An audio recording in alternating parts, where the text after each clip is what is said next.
It is of the utmost importance that you get into the Hebrew. Call hello Yahweh Bashim Yahushai, Bashim Rakakwadash. Double honors to the elders and apostles, great millstone of Ruel. I am not a member. However, I've entered into their labors, peace and mercy unto the sincere brothers and sisters doing this wherever you are, whatever your lot may be. It's really just maybe, I don't know if it's quick or not, but it is important. Is it mandatory? No. But I truly believe as you grow in this faith, it is important to get into the Hebrew, the actual Hebrew, the language of Canaan, right? The Paleo. And this is something I've taken quite a bit I guess I have an affinity for, and I've taken quite a bit of liking to it. Even before coming into the truth, I've always aspired to be a polyglot. So you looked at poly meaning many, glot tongue, many different tongues. So I'm not going to read this entire prologue, maybe, but there's some things I want to pull from it. And I will also link a video from Elder Yashawamba, whose channel is Remnant Save 144, on our Savior's name. But I just wanted to give a couple of examples of, like going into the name of Yahweh while Yahweh Shai. So he did a very extensive video on Yahweh Shai, and there's nothing that I can do better. So I would just link that video. But I wanted to give a couple small examples. Okay, so this is the opening of Sirach or Sirach, also known as Ecclesiasticus, in the Apocrypha. So this is the very opening. It's a prologue, and it kind of breaks certain things down, and it will kind of outline how we should be. So there's a couple of things I want to get specifically, but I will have to skim over it because I can't exactly find where it's at. Okay, so this Hawashai or Joshua was the son of Sirach and grandchild of Hawashai of the same name with him. This man therefore lived in the latter times when the people had been led away captive, called home again. Let me scroll down just a little bit. I'm on the Hebrew. Which not only got out of the grave, short sentences of wise men, uttered some of his own, full of much understanding and wisdom. Okay, and that is what we seek. When, as therefore, the first Hawashai died, leaving this book almost perfect, Sirach and his son received it after him. His own names. Keep scrolling, and you may be able to fast forward as I'm tracing my cursor so you can see where I'm at. So if you're looking at this, after the fact, you know where to stop. So it containeth therefore wise sayings, dark sentences, parables, and certain particular ancient godly stories of men that pleased Yahweh. All right, that's what we're looking to do. So you seek ye out of the book and read. Not only are you finding what you can and can't do, what you should and shouldn't do, you're finding examples of how to behave, of how to react in situations, and to be be more stoic. Okay. Also, his prayer and song. Let's see. Famous for wisdom, learning, both being the prologue of the wisdom of Yahushai. The law, many great things have been delivered unto us by the law and the prophets and by the others that have followed their steps. Okay, not only the reader must become skillful. Here we go. So this is another thing right here. By others have followed their steps, for which things Israel ought to be commended for, learning and wisdom. And wherever not only the reader must needs become skillful themselves, but also that they desire to learn. Okay, so the Lord must put the Spirit on you, that you seek this. This is something you should be utterly obsessed with, even though there are days where you're just not in the Spirit. And you can't bring yourself to do certain things. In the back of your mind, like, it is time. Get with the program. pull your head from your tail, right? And you got to talk to yourself like that, okay, by both speaking and writing. My grandfather, he was himself a reading of the law, prophets, and other books, had gotten therein good judgment, and was drawn on also himself to write some things pertaining to learning wisdom. Okay. All right, here we go. Things that pertain to learning and wisdom, the intent that those which are desirous to learn and addicted to these things might profit much more in living according to the law, and you will, especially in this time. It is not the vehicle or the engine of your salvation, but it is definitely a way to show the Lord that you care. In a world full of two-thirds and heathen who don't give two shits about anything outside of what pleases them, the hopeful elect will set themselves apart. The elect will set themselves apart, all right, by giving themselves over to the law. Wherefore, let me entreat you and read it with favor and attention, and pardon us, wherein we may sec me to come, or seem, I guess, we may seem to come short of some words which have labor, which we have labor to interpret, for the same things uttered in Hebrew, and this is the big thing, uttered in Hebrew and translated into another tongue, have not the same force in them. And you can even hear that if you listen to music that speak, or Spanish music or like anything else.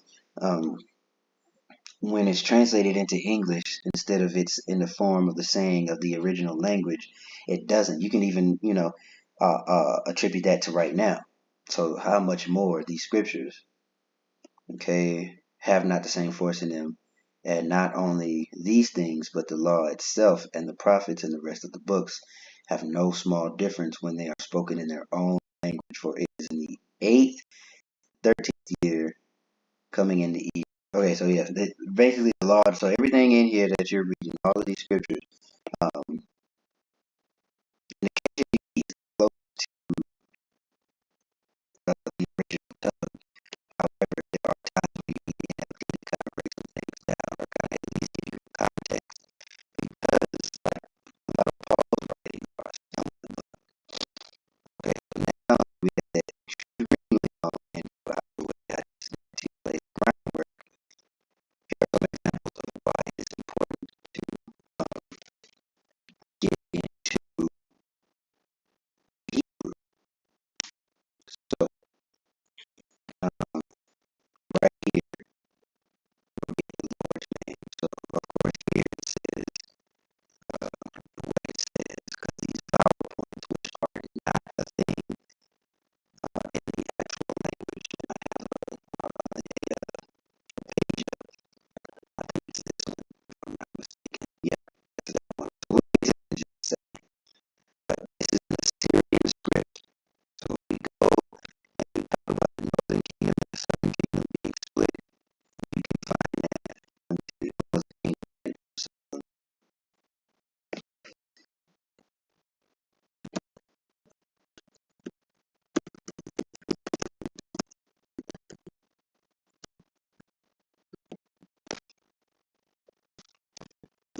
Strong's G 1446. Hebrais. Hebrais.